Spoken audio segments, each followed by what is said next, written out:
know that most of what you've seen, read, or heard about Billy the Kid is untrue? My name is Gail Cooper. I'm a medical doctor and forensic psychiatrist. My specialty is murder case consultation for the defense. For 20 years, I've used my expertise to uncover the real Billy the Kid. Researching over 40,000 pages of archival documents and books, I've written the revisionist history. It's shocking, it's liberating, and I've written books demolishing the hoaxes, hijacking the history. My talks will share with you what I've found. Cover-ups, misinformation, and fakery, to use Old West lingo, will bite the dust.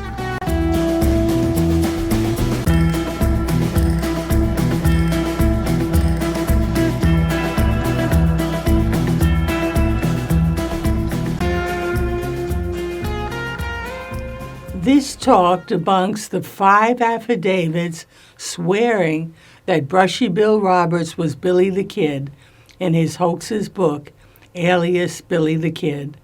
The information is from my book, Cracking the Billy the Kid Imposter Hoax of Brushy Bill Roberts. Author C.L. Sonneshin and co-author, hoax mastermind WilliamVMorrison printed 5 affidavits swearing that Brushy Bill was Billy the Kid in their 1955 hoax book titled Alias Billy the Kid. The affidavits were summarized in its chapter, Be He Alive or Be He Dead, and were reproduced in full in the book's appendix.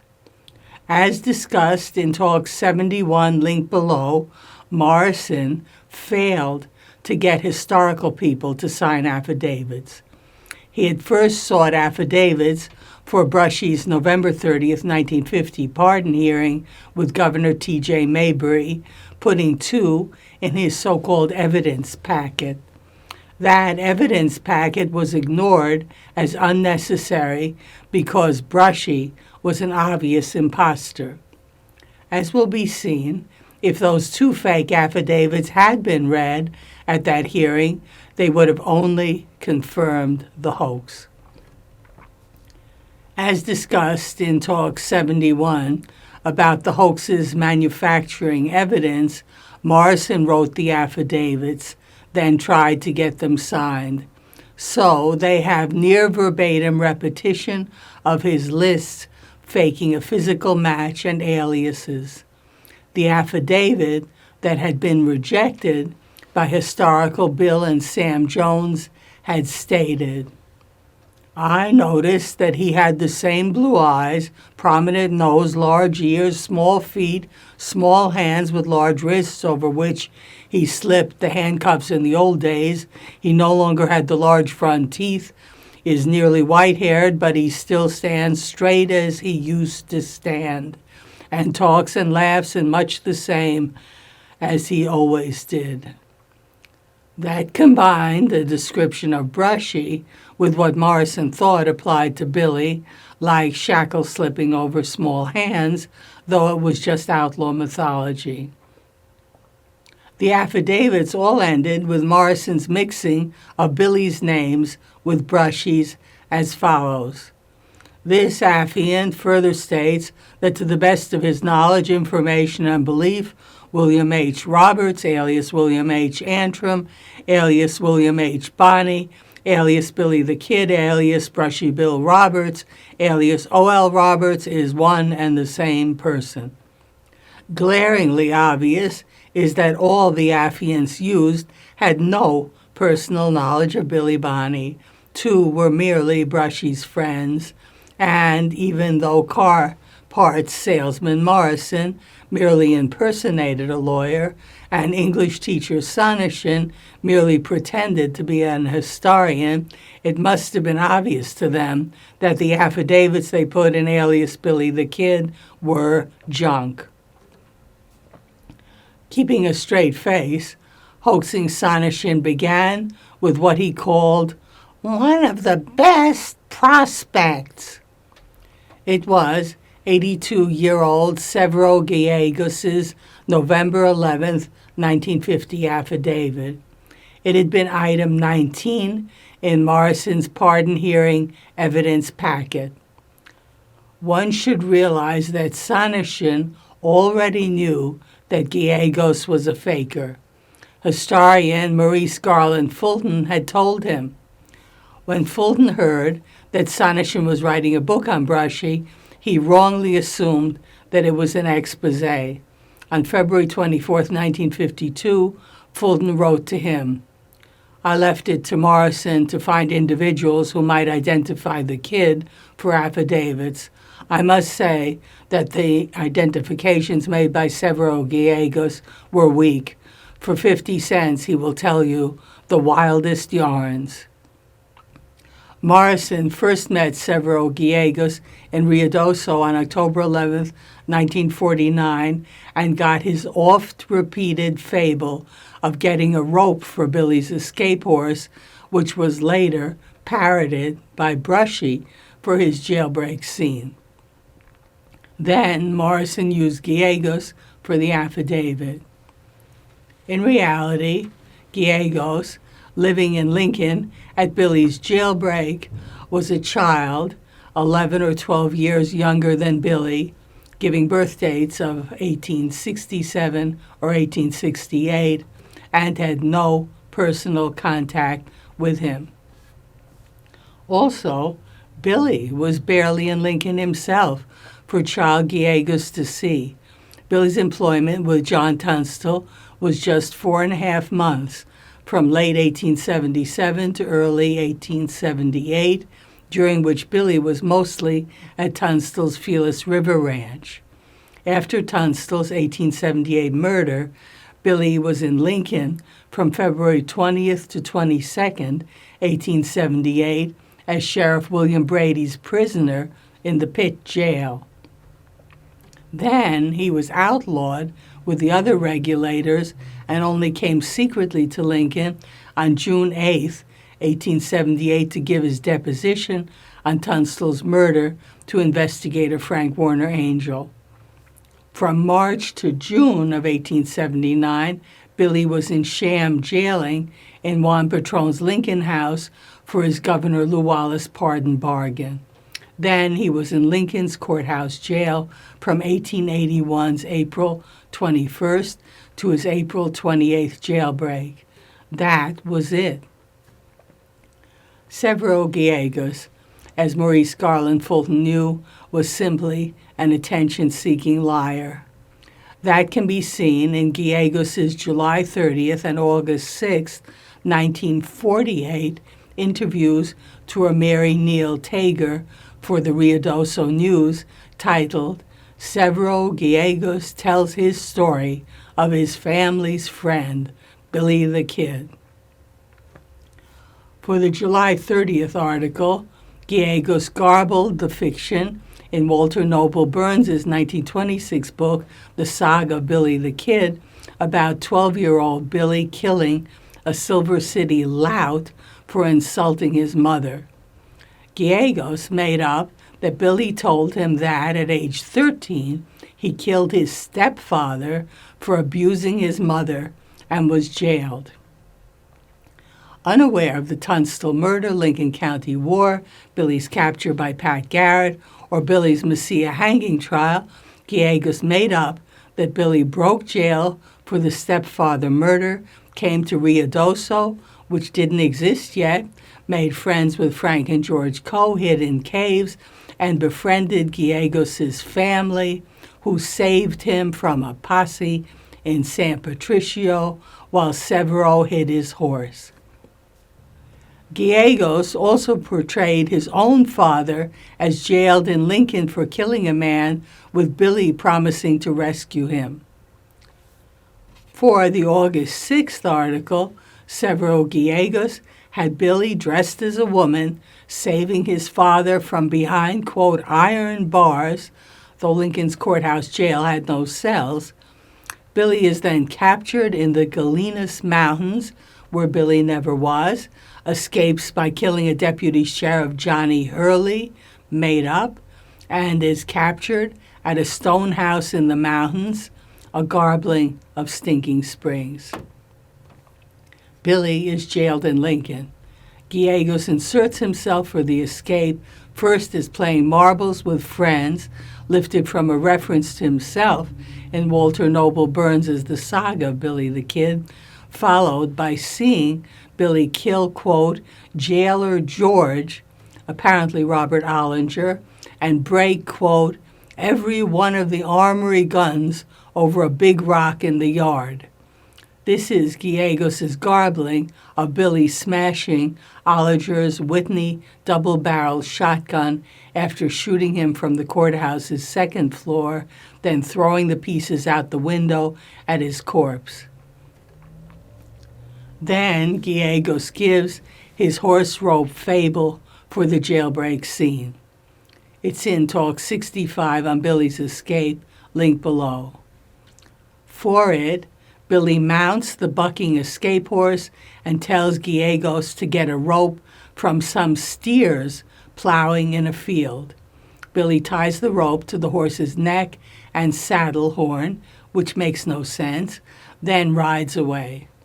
Gallegos finished by making up that Gus, G-U-S, whom he calls the jail's cook, garbled from caretaker Gottfried Gauss, G-A-U-S-S, took him into the courthouse where he saw a dead jailer on the steps.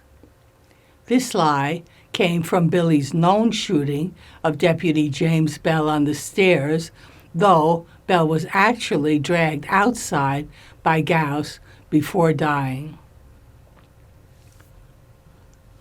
Morrison had to work hard to get Severo Gallegos' affidavit. When Gallegos first met Brushy, he refused, saying correctly that Brushy was too young.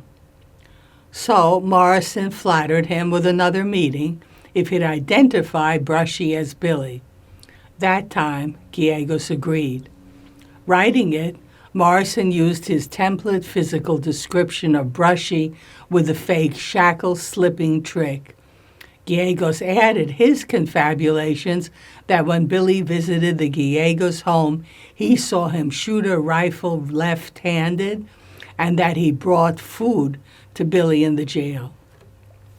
He then swore to Morrison's template, mixing Billy's and Brushy's names to fake identity. Morrison added, "The affiant further states that he never believed that Billy the Kid was killed by Pat Garrett, that he heard from time to time throughout the years that Billy the Kid was still living." To be noted is that in his Ruidoso News interview 2 years earlier, Gallegos had stated, "We always knew Billy was dead. He would have come to see my brother Chavez. They were always such amigos." After Brushy's failed pardon, Morrison continued to court Severo Gallegos for alias Billy the Kid, then being written by Sonneshan. On December 18, 1950, Morrison wrote to him that he was sending him cigars and money for his children to buy candy. On June 21, 1951, Morrison wrote to him, "I plan to be in Ruidoso on Saturday, June 30th or Sunday, July 1st. I would like to talk to you and make a recording with you about what you know about Billy the Kid." All of this courting and lying apparently came to nothing. On January 6, 1956, Morrison wrote to a Rick Steinke that, quote, Severo Gallegos had repudiated his affidavit to the press. Morrison added that he had re-interviewed him and he repudiated his repudiation. So this was Severo Gallegos, a useless affiant and Sonneshan's, quote, best prospect. Next listed was non-historical 89-year-old bedfast Martile Abel, signing her affidavit on August 1, 1950. As item 18, it had been in Morrison's pardon hearing evidence packet. Morrison got the affidavit by posing as Brushy's lawyer and taking him to her in El Paso, Texas. Knowing zero history, she swore that she and her deceased husband, John Abel, had been Billy the Kid's friends, with his visiting them till 1902 in Pecos, Texas, and Carlsbad, New Mexico. Morrison typed in his usual physical description as if stated by her. She then agreed that Brushy in his photo album looked like her, Billy the Kid. To be noted is that a 1989 forensic photo comparison by the Lincoln County Heritage Trust Museum of Brushy Bill with the Billy the Kid tintype showed no match. Martine Abel signed off on Morrison's mixed list of Billy and Brushy names as being the same person. Non-historical Jose B. Montoya, at 80, signed a July 3, 1950 affidavit for Morrison. He claimed to have been a Lincoln local, knowing Pat Garrett, John William Poe, and Sheriff Kimbrell, misspelled. He claimed Billy stayed with him in the Capitan Mountains and at Lincoln, and he saw him shooting. He swore to Morrison's physical characteristics list. He swore that he didn't believe that Pat Garrett killed Billy the Kid because he saw Billy at a bullfight in Juarez, Mexico in 1902. He added that an unnamed man had told him that Billy had also been seen in El Paso, Texas. He swore to Morrison's mixed name list of Billy and Brushy as being the same person. Already at the bottom of the barrel, all that was left were two oddball friends of Brushy's who believed he was Billy the Kid. So, unlike the first three affiants who knew nothing about Billy, Bonnie, or Brushy, they gave Brushy's own tall tales as Billy the Kid history. And DeWitt Travis, the first friend Sonneshan presented, also innocently added something true about Brushy. It was enough to sink the entire hoax. DeWitt Travers, a 63-year-old Texan oil man, signed his affidavit on December 12, 1951, after a year of Morrison's prompting. According to Donald Klein in his 1988 unpublished manuscript, Brushy Bill Roberts, I Wasn't Billy the Kid, DeWitt Travis had met Brushy in 1930 or 1931 when Brushy moved to Gladewater, Texas, and began his Billy the Kid delusion.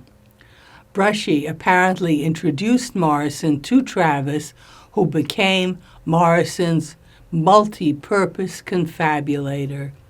He and Brushy backed Morrison's Jesse James imposter, J. Frank Dalton. Travis was quoted in January 12, 1950's The White Wright's Son in Latest Jesse Tells of $2 Million Loot.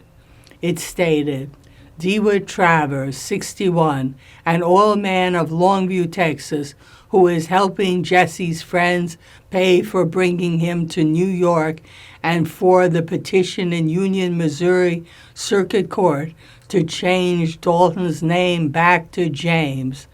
It was by Morrison, said he was positive this was the real Jesse. He said he sat on Jesse's knee as a young boy when the hiding Jesse stayed at the Travis home and had been associated with him for 30 years.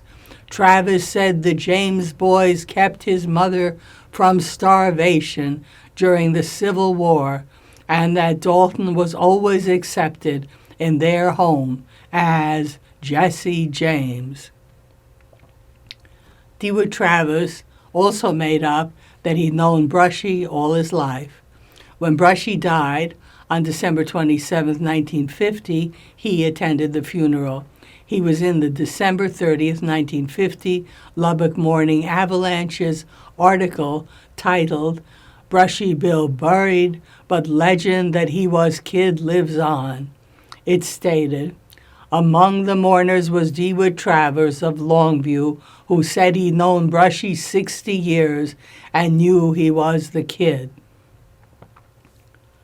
For his affidavit, DeWitt Travers backed Morrison's physical description template for fake matching with Billy. He added Brushy's fake death scene of a shootout with lawmen, stating that Brushy had a forehead scar and shoulder scar from, quote, "the gun battle with Garrett's posse in Fort Sumner, New Mexico, on the night of July 14, 1881, when Garrett made the claim of killing him," close quote. Travis added a hip scar, which he claimed Brushy got in the so-called battle in which Sheriff Brady was killed. But DeWitt Travis also swore to something else physical, the danger of which Morrison and Sonishin missed. Morrison had apparently been prompting Travis on teeth, trying to get him to say that now toothless Brushy had Billy's famous bucktooth front teeth or incisors. But Travis actually knew about Brushy's teeth. He wrote for the affidavit that Brushy had, quote, "a large tusk on each side of his upper jaw, the teeth having been extracted in 1931 by a Dr. Cruz, Gladewater, Texas," close quote. That referred to abnormal eye or canine teeth. Travis had described those teeth in his January 25, 1951 response letter to Morrison. He wrote, "About Bill's teeth, the two eye teeth were so very big until they looked like tusks. They bothered him an awful lot, so he had a Dr. Cruz in Gladewater take them out. Taking out Bill's teeth made him a lot harder to identify. Bill was a better-looking man after his teeth were taken out." In reality, Billy Bonney had no tusk-like deforming canines, and his incisors weren't seen as unattractive to his contemporaries. Billy's incisors were mentioned in a December 27, 1880 Las Vegas Daily Gazette article titled "The Kid, Interview with Billy Bonney, the Best-Known Man in New Mexico." It stated, "He is in all quite a handsome-looking fellow, the only imperfection being two prominent front teeth slightly protruding like a squirrel's teeth." To be noted is that when Brushy's tusks were extracted in 1931, he would have been 52 or 72 in Billy the Kid years, so that deformity would have been present during Billy Bonney's historical period. Obviously, it wasn't. So it was fatal to a match of Brushy to Billy. As to Brushy's tall tales, Travis gave a variation of the Cousin Ollie scam, stating that the couple who raised Brushy didn't know he wasn't their son. Travis said he knew this because his father and Brushy's father, named Two Gun Roberts, fought together in the Civil War. In fact, Brushy's father, Henry Oliver Roberts, was a child during the Civil War, but Brushy gave Travis his fictional father, John Henry Two Gun Roberts. Travis listed as reality Brushy's other tall tales of ranching in Mexico, his aliases of Texas Kid and Hugo Kid, riding in Wild West shows of Pawnee Bill and Buffalo Bill, and having his own Wild West show. Travis stated that Brushy was Billy because his friends knew he was, and he showed them his handcuff slipping trick. DeWitt Travis signed his affidavit, swearing to Morrison's mixing of Billy and Brushy names as being the same person. Morrison had actively guided DeWitt Travis's affidavit through 1951. On March 30th, Morrison had written to him, "If possible, I would like to complete the affidavit for you, if you would give me more facts about Billy." On April 9th, Travis responded, "You fix up the affidavit and send it to me for my approval." In that letter, Travis added more tales from Brushy. Excerpted, he stated, "Bill ran away from home when he was about 14 years old and joined Belle Starr in Oklahoma. She darkened his skin and called him William Bonney to hide him from his real dad. He was about 17 when he was in New Mexico. Belle Starr even visited him there." On May 2nd, Travis wrote to Morrison, adding to that tale. He stated, "When Brushy ran away at 14, his family was living on the Leon River in Hamilton County at the time. His mother thought he drowned in the Leon River. Bill went directly to the camp of Belle Starr in Oklahoma. There she stained his skin and dressed him as a Cherokee Indian and gave his name as William Bonney from Brooklyn, so that his father, two-gun robbers, couldn't find no trace of him through the outlaw grapevine when he hunted for him." Morrison left this malarkey out of the affidavit. On April 23rd, Morrison prompted Travis, writing, "I jotted down some facts concerning the affidavit on Brushy Bill. Check it over and add what you want to and send it back for final typing." And on May 4th, Morrison tried again, writing, "Billy," meaning Brushy, "told me that your father and his father served under Quantrill in the Civil War. Do you want to add this fact to the affidavit? It might strengthen the relationship between you and Brushy Bill." It's impossible to guess DeWitt Travis's pathology, though it's reminiscent of confabulating affidavit signer Severo Gallegos.